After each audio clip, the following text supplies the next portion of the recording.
2 ply tempo खड़ा है, पांडे जी का डाल दो उसमें। हाँ। ए छोटू, वो पांडे जी का टेम्पो आया, उसमें 2 प्लाई डाल दे। अरे राम। हाँ बेटा बोलो। बाबा शुभ कुठे मिळत नाही। क्या? आप जल्दी से आ जाइए बाबा। हाँ मैं आ रहा हूँ बेटा। क्या क्या हुआ? घर चलो जल्दी। आई शुभ। मिल जाएगा मिल जाएगा।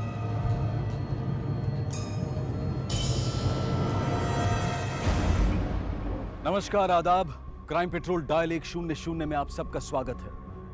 दिन दहाड़े मुंबई के उपनगर मीरा रोड में पुराने कपड़ों के बदले बर्तन बेचने वाली औरत एक नवजात शिशु को उसकी अपाहिज और गूंगी दादी की आंखों के सामने से उठाकर ले जाती है। इतनी आसानी और तेजी के साथ वो इस काम को अंजाम देती है कि किसी को शक होने के पहले ही वो सबकी आंखों के सामने से इस नवजात शिशु को लेकर ओझल हो जाती है। कौन थी ये औरत और इस बच्चे को चुराकर वो क्या हासिल करना चाहती थी? हम सब ने ऐसे कई किस्से सुने होंगे, अखबारों में पढ़े होंगे, जहां छोटे बच्चों को अगवा कर लिया जाता है। लेकिन हमारा आज का ये केस क्या सिर्फ बच्चे की किडनैपिंग से जुड़ा हुआ है, या फिर बच्चे की किडनैपिंग सिर्फ एक शुरुआत है एक ऐसे खौफनाक अपराध की जिसे देखकर आप हैरान रह जाएंगे।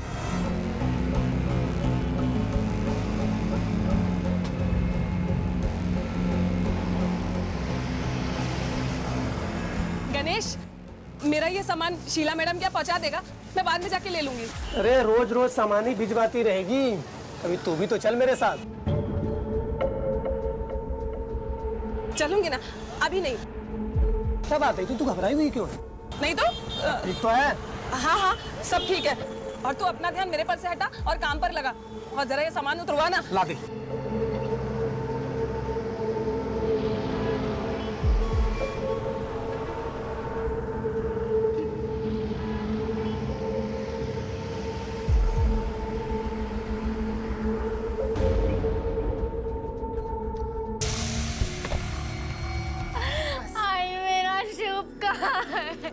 क्या हुआ बेटा?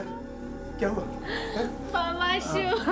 हाँ बच्चा ठीक है मिल जाएगा ढूंढेंगे उसे। मिल जाएगा। बट मेरी ये समझ में नहीं आ रहा कि घर में 3 लोग थे, उसके बाद भी घर के अंदर घुसकर किसी ने बच्चे को उठा लिया।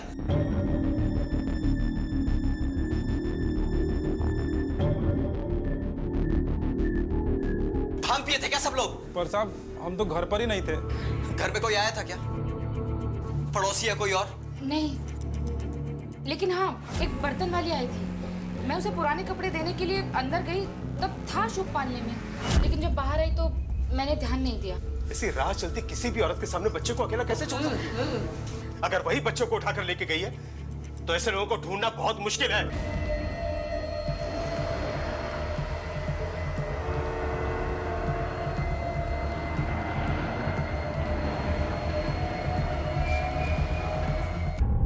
पुलिस को फोन करके बताना पड़ेगा।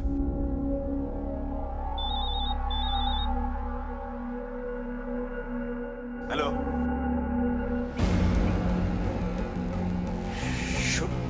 शुभ तुम्हारे पास है? 10 लाख जो चाहिए तुम्हें मिल जाएगा। मेरे नाती को कुछ नहीं होना चाहिए। Hello hello hello. क्या हुआ बाबा? बाबा शुभ का है? मेरे शुभ को ला दो बाबा। बाबा मेरे शुभ को ला दो बाबा। कुछ नहीं होगा बच्चा, लेके आ जाओ उसको।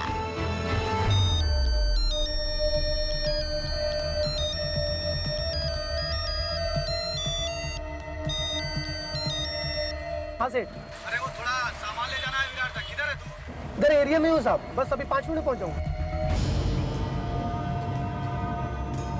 हाँ सर, 10 लाख रुपए मांगे उन्होंने, और मेरे पति पैसे देने के लिए तैयार भी हो गए हैं।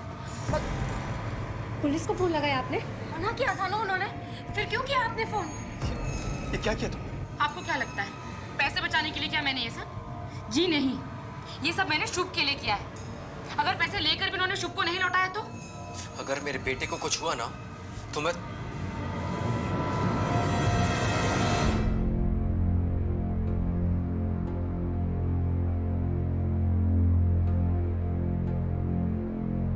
चलो आ जाओ।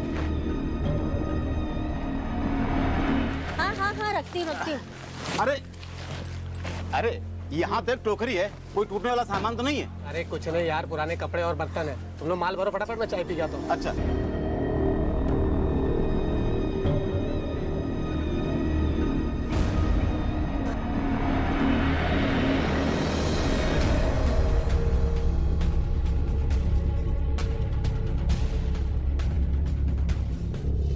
शाम वाल दे। इंस्पेक्टर साहब, मैं आपके सामने हाथ जोड़ती हूँ, आप प्लीज यहाँ से चले जाइए। हमें आपकी मदद की जरूरत नहीं है। आपकी मदद लेकर हम अपने बच्चे की जान खतरे में नहीं डाल सकते। साहब आप यहाँ से चले जाइए प्लीज। देखिए, हम पे भरोसा रखिए। हमसे मदद लेकर आप अपने बच्चे की जान को खतरे में नहीं डाल रही, बल्कि उसकी मदद कर रही हैं। अब टाइम खराब करे बिना ये बताइए कि आप लोगों को किसी पे शक है? जी हाँ, पुराने कपड़े लेकर एक बर्तन बेचने वाली आई थी। मुझे उस पर पूरा शक है। हो ना हो उसी ने हमारे शुभ को उठाया है। उसने ना लंबा घूंघट भी किया हुआ था। इतना लंबा घूंघट भी निकाला हुआ है। तो मैं उसका चेहरा नहीं देख पाई। आपने भी उसे नहीं देखा? नहीं, मैं तो नहाने गई थी। आजी और आई बाहर थे। मेरी आई, हो सकता है शायद इन्होंने उस औरत को बच्चे को ले आते हुए देखा, लेकिन ये चल फिर नहीं सकती है, बोल भी नहीं सकती। शायद ही आपको कुछ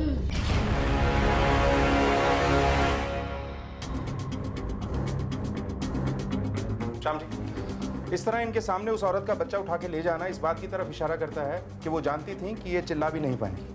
मतलब जिसने भी ये किडनैपिंग की है वो आपके परिवार के बारे में अच्छी तरह से जानता है। लेकिन हमारा तो किसी के साथ भी कोई छोटा मोटा झगड़ा भी नहीं है, फिर क्यों करेगा कोई ऐसा?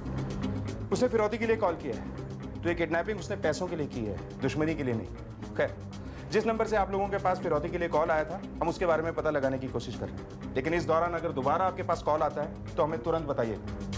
तांबे, हाँ सर। वायरलेस पे इन्फॉर्म करो कि अभी शांति नगर मीरा रोड से 3 महीने के एक बच्चे को किडनैप किया गया है। आस पड़ोस के लोगों से पूछताछ करो।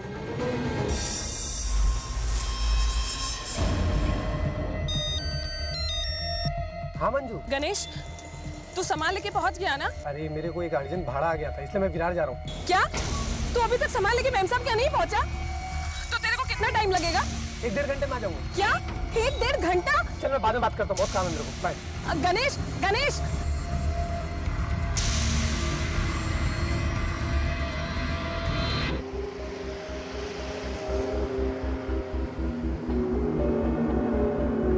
आपने आसपास में किसी बर्तन बेचने वाली औरत को देखा था? वो बघितलं होतं साहेब, लेकिन चेहरे पे घूंघट था ना।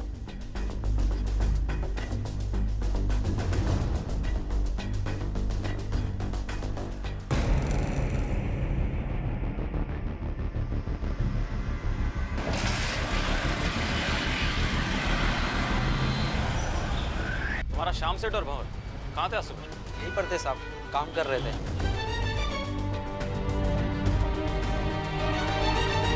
कुछ बताना चाहते हो क्या? सर, पड़ोसियों में से किसी ने भी उस बर्तन बेचने वाली को नहीं देखा, लेकिन पूछताछ के दौरान शाम की फैमिली के बारे में पता चला है। माया, जिसने हमें फोन करके इन्फॉर्मेशन दी थी, वो दरअसल शाम की दूसरी पत्नी है।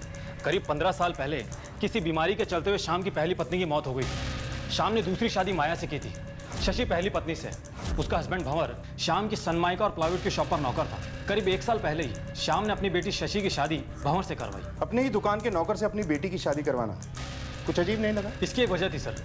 दरअसल शादी से पहले शशि की कुछ आपत्तिजनक फोटोग्राफ वायरल हो गए थे, जिससे उसकी काफ़ी बदनामी भी हुई थी और कहीं भी उसका कोई रिश्ता नहीं हो पा रहा था। पड़ोसियों का कहना है कि इसीलिए शाम ने अपनी बेटी की शादी भंवर से करवाई। इंटरेस्टिंग, काफ़ी इंटरेस्टिंग स्टोरीज हैं इस फैमिली की। हो सकता है ये किडनैपिंग भी इस फैमिली की किसी स्टोरी का प्लॉट या सब प्लॉट हो, क्योंकि जिस तरह प्लानिंग से किडनैपिंग की गई है, इसमें कोई शक नहीं कि किडनैपर फैमिली की डेली रूटीन के बारे में अच्छी तरह से जानता था। वो जानता था कि शशि 11 बजे बच्चे की मालिश करने के बाद नहाने के लिए जाएगी। दादी और माया के अलावा वहाँ कोई नहीं होगा, और उसे ये अच्छी तरह से पता था कि सामने होते हुए भी दादी कुछ नहीं कर पाएगी। इस तरह की प्लानिंग बिना किसी इंसाइडर की हेल्प के पॉसिबल नहीं लगती मुझे, लेकिन वो हो कौन सकता है? जिस वालदे परिवार से ये बच्चा शुभ किडनैप हुआ था, उस परिवार के सदस्यों का बैकग्राउंड सामान्य नहीं था। कुछ रिश्ते मजबूरी में जुड़े थे और कुछ बड़ी असामान्य परिस्थितियों में जुड़े या जोड़े गए थे। तो क्या वर्तमान में घटी इस घटना का संबंध इस परिवार या इस परिवार के किसी सदस्य के अतीत से था, या कोई दुश्मन था जो इस परिवार से किसी तरह का कोई बदला ले रहा था, या कोई दोस्त था जो अब दुश्मन बन चुका था, या फिर कोई ऐसा जिसका इस परिवार से कोई रिश्ता नहीं था?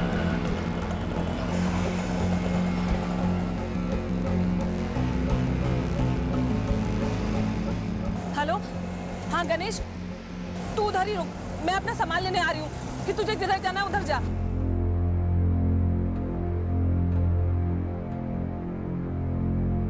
मुझे पता था आप यहीं हो। ये क्या कर रहे हैं? पुलिस ढूंढ रही है ना शुभ को, तो क्या जरूरत है अपना सब कुछ दांव पे लगाने की? तुमने शशि को कभी अपनी बेटी माना ही नहीं, लेकिन मैं बाप हूँ उसका। पर ये पैसों का लालच ठीक नहीं है। ये पैसे मैंने कमाए, तुम्हें चाहिए ना तुम्हें और दूंगा, लेकिन फिलहाल इन पैसों से शुभ की जान बच सकती है। जाने दो मुझे। अपना बाप होना तो याद रहता है आपको, लेकिन आप मेरे पति भी हैं, ये बात आपको याद दिलानी पड़ती। आपकी बेटी का दर्द दूर करने के लिए मैं अपना बुढ़ापा नहीं खराब कर सकती। अरे आप लोगों को पता है शशि कहाँ है? नहीं, क्यों, क्या हुआ? पता नहीं, घर पर भी नहीं है, कहीं चली गई है वो। तू यहाँ क्या कर रहे हो? देखो कहीं जाके उसको। हाँ, मैं देखता हूँ। मैं आ रहा हूँ।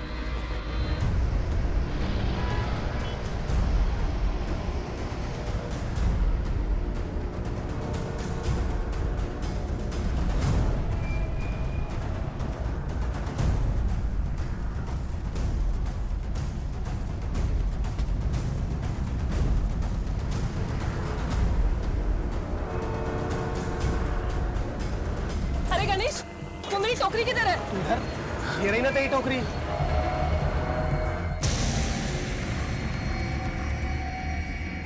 इसमें सामान था, वो किधर है? पागल हो गई तू, दिमाग खराब हो गया तेरा।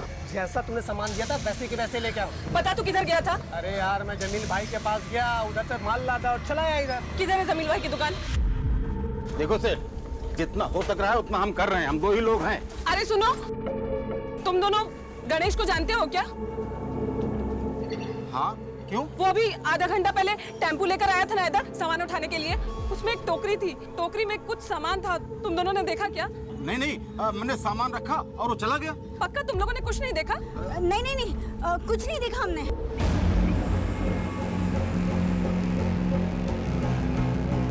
इन सवालों का जवाब मिलने में जहां अभी थोड़ा वक्त था, वहीं जिस बर्तन बेचने वाली महिला मंजू ने उस बच्चे को किडनैप किया था, वो भी उस बच्चे को खो चुकी थी। एक तरफ पुलिस मंजू की तलाश कर रही थी और दूसरी तरफ मंजू उस बच्चे को ढूंढ रही थी। क्या मंजू को वो बच्चा मिलेगा? और सबसे बड़ा सवाल ये था कि कब और कैसे पुलिस के हाथ मंजू तक और मंजू से होते हुए उसके हैंडलर तक पहुंचेंगे।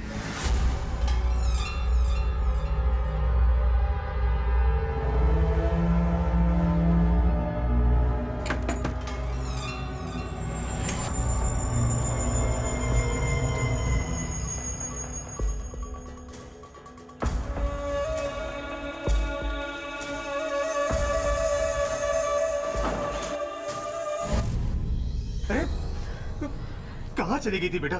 हम लोगों की तो जान निकल गई यहाँ पे। क्या हुआ? अपने बच्चे को ढूंढने गई थी बाबा। सिर्फ मेरा ही दूध पीता है, भूखा होगा वो। नहीं मिला। घबरा मत, मैं ढूंढ के लाऊंगा उसे। हाँ? चल अंदर चल।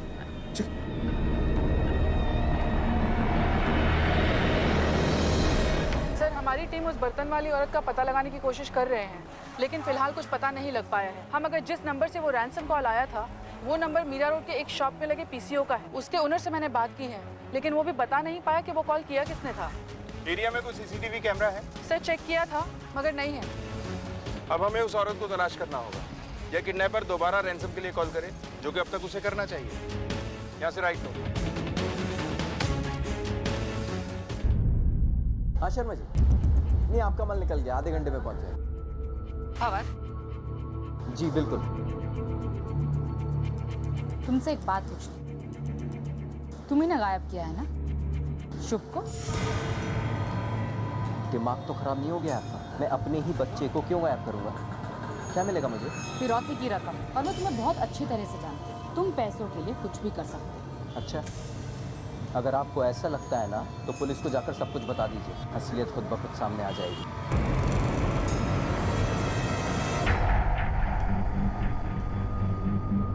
साहब से मिलना था। मैडम, आपने बुलाया था? हाँ, ध्यान से देखो इन औरतों को और बताओ, कहीं इनमें से तो वो औरत नहीं थी? खोलो।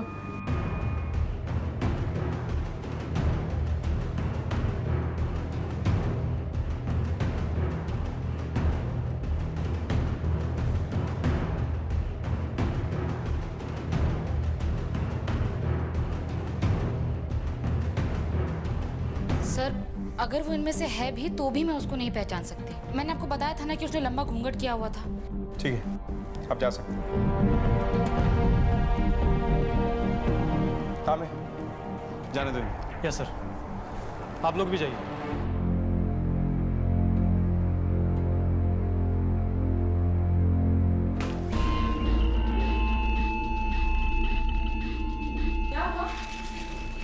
क्या हुआ बाबा? अरे बताओ ना क्या लिखा है, मुझे दिखाइए। मैं पुलिस को फोन करती हूँ। हाय, उन्होंने चिट्ठी भेजी है ना। आई वो लोग मेरे शुभ को लौटा रहे हैं ना। हाँ? ऐसा कुछ नहीं करोगे सिमजी, और अगर ऐसा कुछ किया ना तो मेरा मरा मुंह देखोगी। तो मैंने अपनी बच्ची से वादा किया कि उसके बच्ची को वापस लेकर आऊंगा। मैं लेने जा रहा हूँ उसे। 10 लाख रुपए देना है ना, दे के आऊंगा उसे। क्या हुआ क्या? कुछ नहीं, ये बच्चे को लेने जा रहा हूँ। अब मैं भी चलता हूँ। नहीं, उन्होंने मुझे अकेले बुलाया। मैं संभाल लूंगा उसे। लेकिन कुछ अजीब नहीं लगता तांबे? इतना वक्त गुजर चुका है लेकिन शाम या उसके परिवार में से किसी को भी रैंसम के लिए दोबारा कॉल नहीं आया, जबकि अब तक आ जाना चाहिए था। अजीब बात तो है सर। कुछ गड़बड़ जरूर है। कैसी गड़बड़ सर?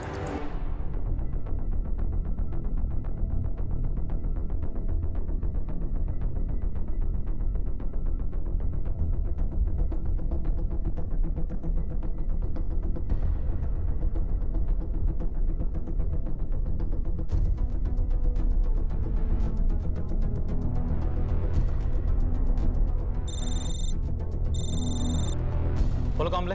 हाँ सर, शाम अभी निकला है और उसके पीछे भंवर भी निकला है। ठीक है, तुम पीछा करो उसका। हेलो। हाँ, नहीं मिल रहा तो मैं क्या करूं? मैंने जानबूझ के तो नहीं किया ना, लेकिन मुझे शक है कि उस भंगार की दुकान में जो औरत है ना, बच्चा उसी के पास होगा। हाँ ठीक है। मंजू को अब तक बच्चा नहीं मिला था, लेकिन बच्चे के परिवार को बच्चे को लौटाने के बदले फिरौती की मांग की जा चुकी थी। तो फिर कौन था ये जिसने ये फिरौती की मांग की थी? या ये मंजू का ही कोई साथी था जिसने पहले बच्चे को मंजू से छीन लिया था और अब मंजू के साथ डबल क्रॉस करके फिरौती की रकम को अकेले ही हजम कर जाना चाहता था? सर, शाम का पीछा करते करते मैं यहाँ तक पहुँचा था। न जाने शाम यहाँ से कहाँ गायब हो गया। और भंवर? सर, शाम ने भंवर को पिछले नाके से ही वापस भेज दिया। शाम में दोनों तरफ आबादी बहुत ज्यादा है, हो सकता है इस तरफ सुनसान रास्ते पे गया। चलो। Yes sir.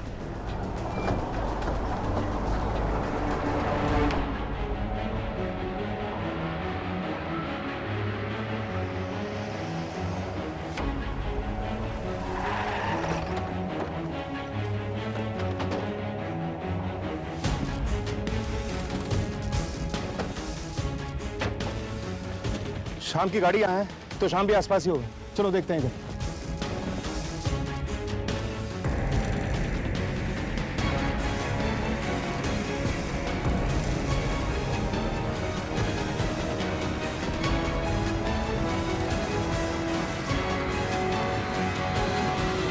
मर चुके। आसपास चेक करो, कुछ मिलता है क्या?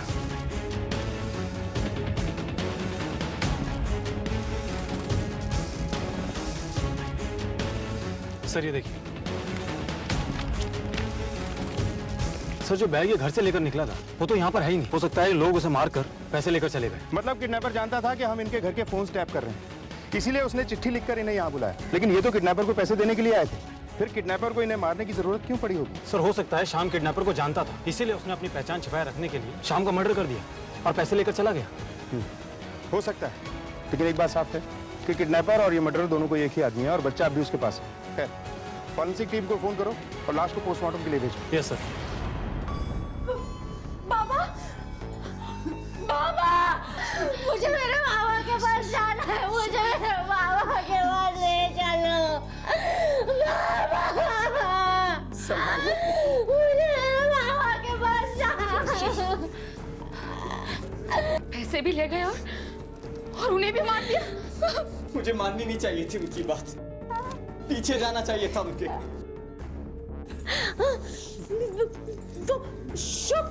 शुभ कहाँ है? इंस्पेक्टर साहब, मेरा बच्चा कहाँ है? देखिए, अगर आपके पिताजी का मर्डर और वो किडनैपर दोनों एक ही इंसान है तो आपका बच्चा अभी उसी के पास है। बाबा के कातिल के पास? नहीं, मुझे मेरे बाबा शुभ को ले गया।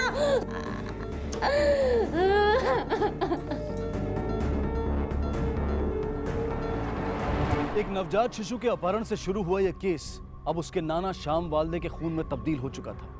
क्या इन दोनों घटनाओं के बीच में कोई कनेक्शन था, या फिर ये दोनों अपराध दो अलग अलग लोगों द्वारा या फिर दो अलग अलग गिरोह द्वारा किए गए थे? एक के बाद एक हुई इन दो घटनाओं ने पुलिस और पूरे परिवार को झकझोर कर रख दिया था। ना तो अब तक बच्चे का कुछ पता चला था और ना ही शाम का। सवाल थे कि खत्म होने का नाम नहीं ले रहे थे और जवाबों का दूर दूर तक पता नहीं था। पहले ये केस सिर्फ किडनैपिंग का था, अब मर्डर का भी है। एक ही फैमिली में बारी बारी से दो क्राइम, ये महज एक इत्तेफाक नहीं हो सकता। सर, हो सकता है कि बच्चे किडनैपिंग सिर्फ एक दिखावा हो, मुजरिम का मकसद सिर्फ शाम को मारने का हो। तांबे, अगर ऐसा होता तो ऐसा करने के कई और रास्ते भी थे। मतलब शाम को बहाने से कहीं बुलाया भी जा सकता था। खास बात है मोटिव।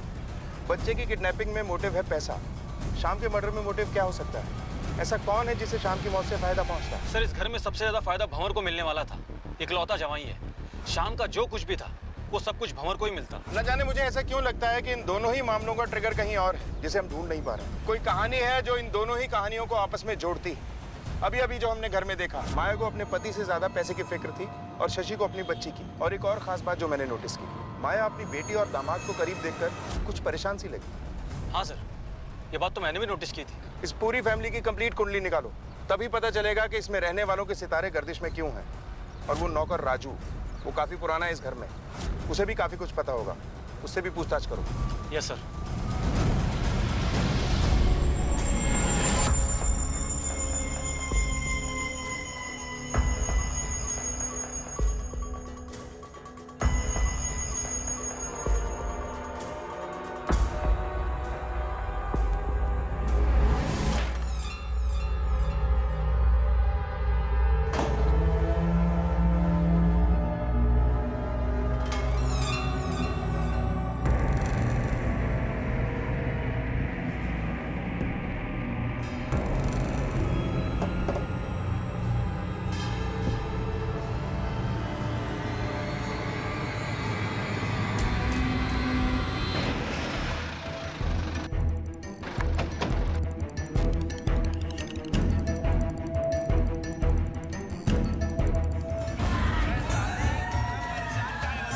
जब बच्ची कुछ जिंदगी है, मौज में जियो, देखो, अरे मजा लो।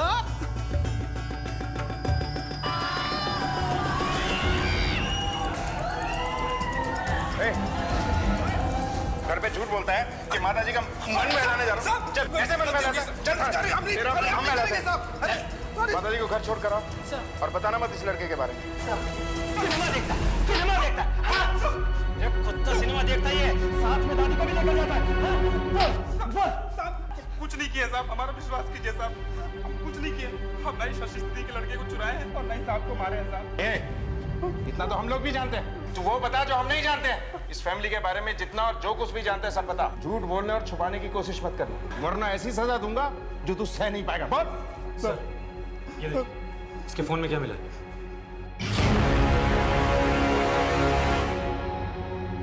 ये फोटो कहाँ से आया तेरे पास? साहब, वैसे ही जैसे सबके मोबाइल में आया था वैसे ही हमारे पास भी आया साहब। दरअसल शादी से पहले शशि की कुछ आपत्तिजनक फोटोग्राफ वायरल हो गए थे, जिससे उसकी काफी बदनामी भी हुई थी। बस एक गलती हो गई, हम इसको डिलीट नहीं किया, बाकी और कोनो गलती नहीं किया है साहब। आप भंवर के साथ तुम्हारा अफेयर चल रहा था, जिसके चलते तुमने पहले बच्चे की किडनैपिंग का नाटक रचा, उसके बाद अपने पति शाम का मर्डर करवा दिया। यही सच है ना? ये कैसा घिनौना इल्जाम लगा रहे हैं आप मुझ पर? अबे नाटक बंद करो और चुपचाप अपना जुर्म कबूल कर लो, इसी में तुम्हारी भलाई है। राजू ने हमें सब कुछ बता दिया है। हाँ, ये सच है कि मेरा और भंवर का अफेयर था, लेकिन शशि के प्रेग्नेंट होने के बाद भंवर ने मुझसे दूरी बना ली थी। पहले मुझे लगता था कि वो खुद ब खुद मेरे पास आ जाएगा, लेकिन भंवर बिल्कुल बदल चुका था।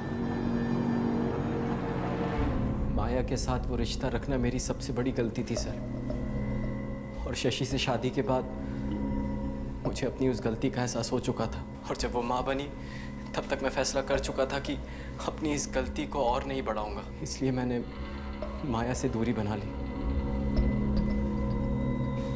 राजू के मोबाइल से हमें ये फोटो मिली है। ये जो लड़का है शशि के साथ फोटो में, जानते हो इसे? शर्ट उतारो। जी?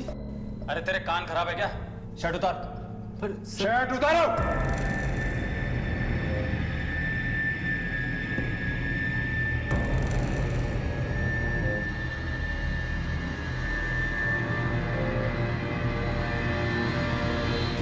अब तो तुझे पता चल ही गया होगा कि हमें सब कुछ पता चल चुका है। चल अब कहानी सुना ही दे। इन फोटोओं के बाहर आने के बाद कोई लड़का इसका हाथ थामना तो दूर, इसकी शक्ल भी नहीं देखेगा। और फिर मैं हीरो की तरह आगे बढ़कर इसकी मांग भर दूंगा और बन जाऊंगा श्याम सेठ का घर जमाई। और उसके बाद हमें मिलने से इसका बाप भी नहीं रोक सकता। वो जो कहती मैं वैसा करता, और ये गलती भी मैंने उसके ही कहने पर की थी। लेकिन इसका बहुत बड़ा बोझ था मेरे सीने पर, जो आज मैंने उतार दिया, शशि को सब कुछ सच बताकर।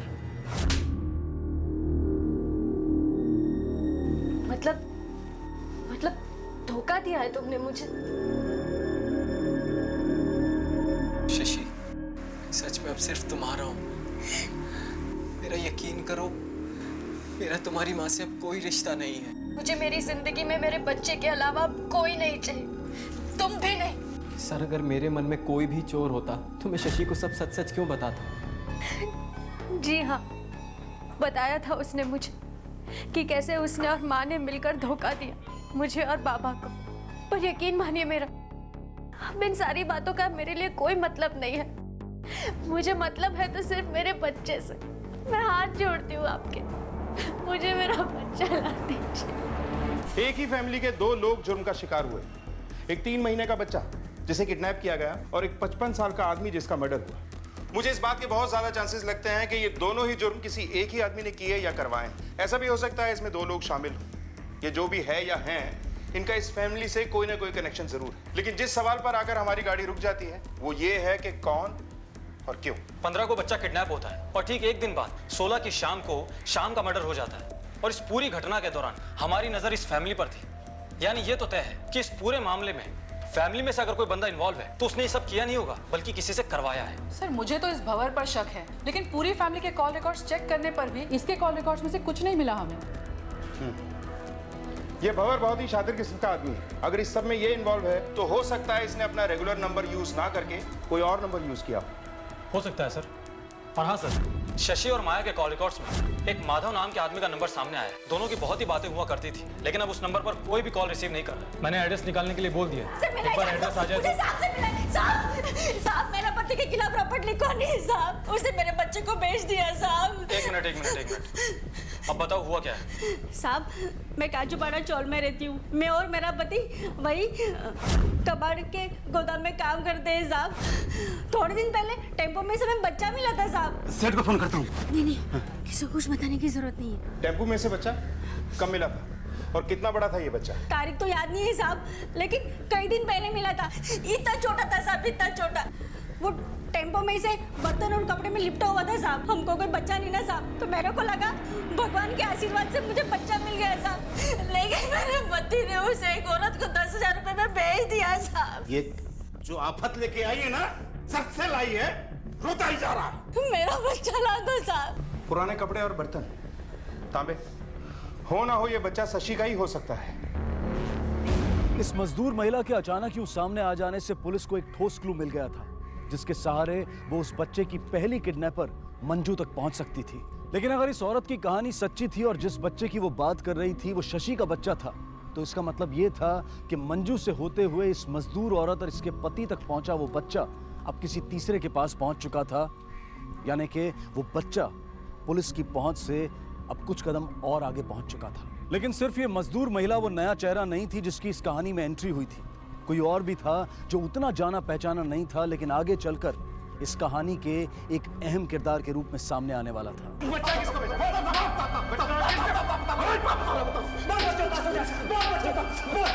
बोल, बच्चा कहां से उठाया? मुझे नहीं मालूम कौन सा बच्चा साहब, भंगार वाली मंजू को बेचा साहब। वो टोकरी मंजू का ही था, पर मुझे नहीं मालूम उसमें बच्चा था साहब। सच कह रहा साहब, मुझे नहीं मालूम था उसमें बच्चा था। उस दिन मीरा रोड के शांति नगर के बाहर वो टोकरी उसने मेरे टेम्पो में रखा था और बोला शीला मैडम को जाकर दे दो, मैं उधर से ले लूंगी। ये शीला मैडम कौन है? साहब, उनका बर्तन और जूने कपड़े का कारोबार है। मंजू जैसी बहुत सारी औरतें उनके लिए काम करती है। उस दिन जब मैं निकला वहाँ से तो मुझे गोदाम से फोन आ गया एक अर्जेंट डिलीवरी के लिए, तो मैं वहाँ चला गया। और ये बात जब मैंने मंजू को बताई, बहुत परेशान हो गई थी साहब।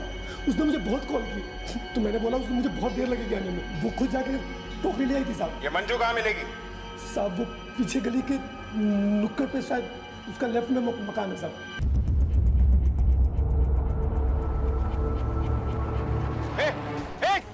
अंदर चेक करो। सर रुक। चल चल।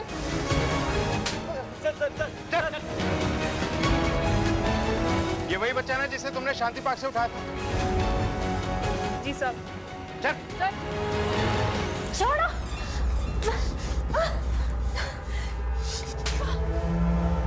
तेरे बाप को हमारे 2 दिन भी नहीं हुए, हमारा बच्चा गायब है और तू अपने यार से मिलने निकल पड़ी।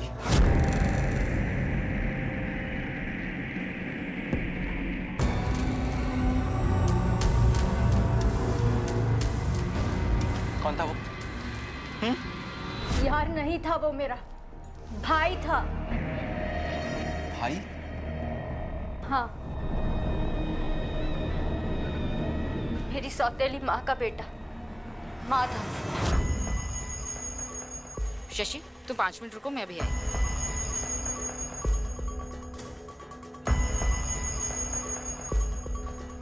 बस इतने में पूरा महीना कैसे चलाऊंगा मैं? मुझे तो लगता है आपको मेरी फिक्र ही नहीं है। अरे नहीं माधव बेटा, ऐसी कोई बात नहीं है।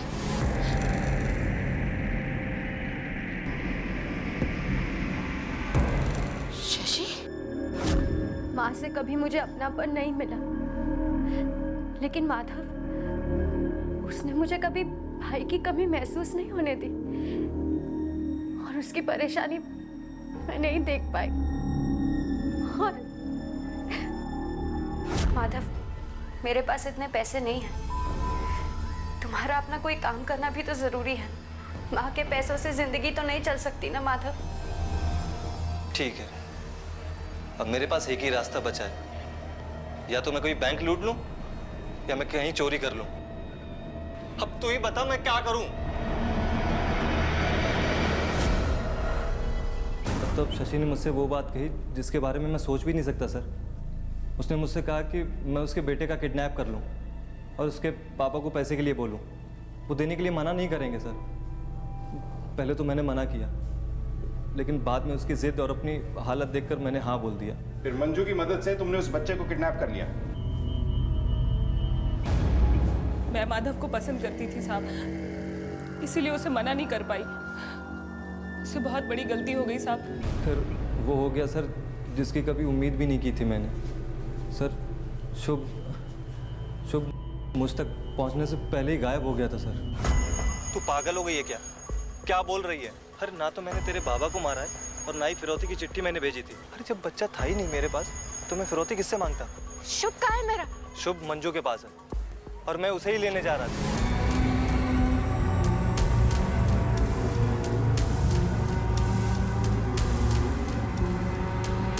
कौन था वो? मेरा शुभ। शुभ, मेरा बच्चा। हाजी, हाजी माजा शुभ। आपका भाई भी आपको बहुत याद कर रहा है। उसने बताया कि जो कुछ भी बताया सब सच है। शुभ की किडनैपिंग उसने मेरे ही कहने पर की थी। और आपके पिताजी का मर्डर? उसके बारे में मुझे कुछ नहीं पता है सर। सर मेरा यकीन कीजिए।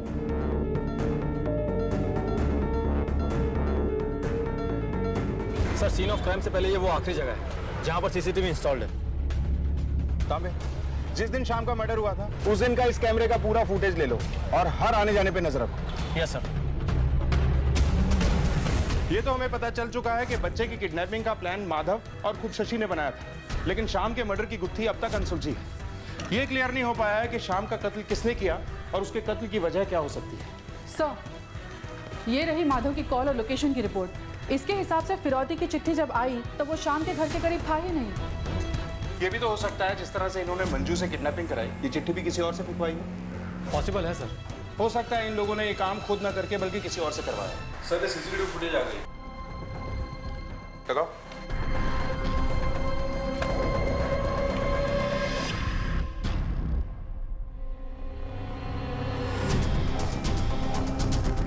सर इसका मतलब भंवर जो भी कह रहा है वो सच है। रिवर्स करो इसे। ये वापस लौटा तो जरूर था, इसे वापस पुलिस स्टेशन बुलाओ। Yes sir.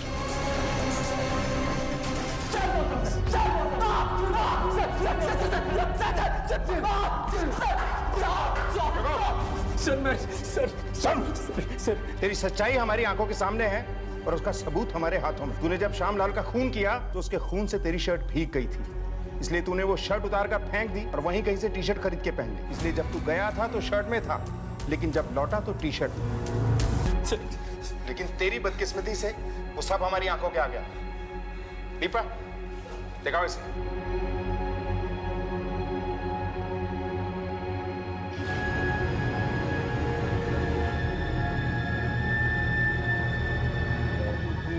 नहीं सर, मेरा मतलब हाँ सर, आप ठीक बोल रहे हैं कि मैंने शर्ट बदली थी, लेकिन उस पे खून के दाग नहीं थे। वो मैं कीचड़ में गिर गया था ना, इसलिए बदली थी सर मैंने। सर मैं सही कह रहा हूँ सर। तूने शायद मेरी बात ध्यान से नहीं सुनी। मैंने कहा था तेरी सच्चाई हमारी आंखों के सामने है और उसका सबूत हमारे हाथों में। वो शर्ट जो तूने फेंकी थी ना, वो हमें मिल गई। उस पर लगे खून की हमने जांच करवाई। वो खून शाम का है।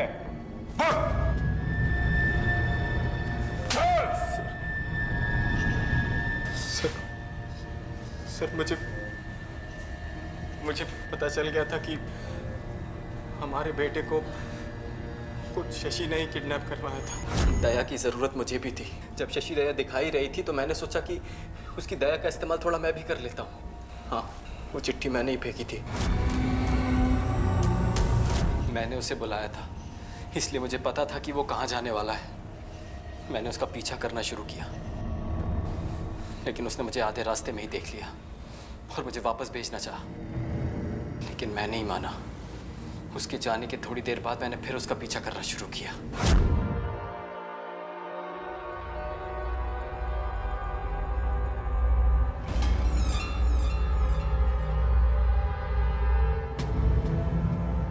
तो? मैंने बुलाया था तुम्हें और वो चिट्ठी भी मैंने फेंकी थी। नमक हराम।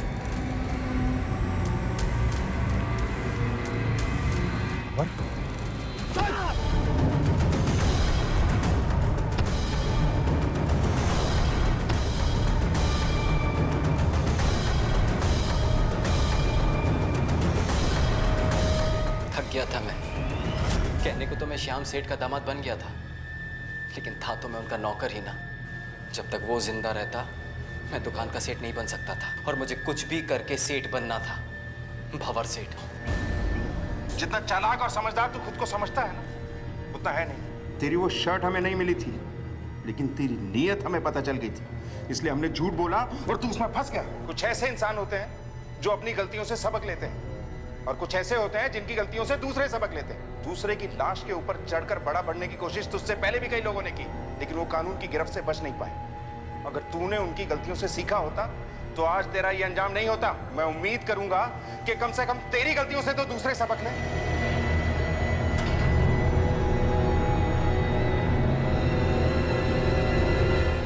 शशि अपने सौतेले भाई की मदद करना चाहती थी, इसलिए शशि ने अपने भाई के साथ मिलकर खुद अपने ही बच्चे की किडनैपिंग की प्लानिंग की, जो कि उल्टी पड़ गई।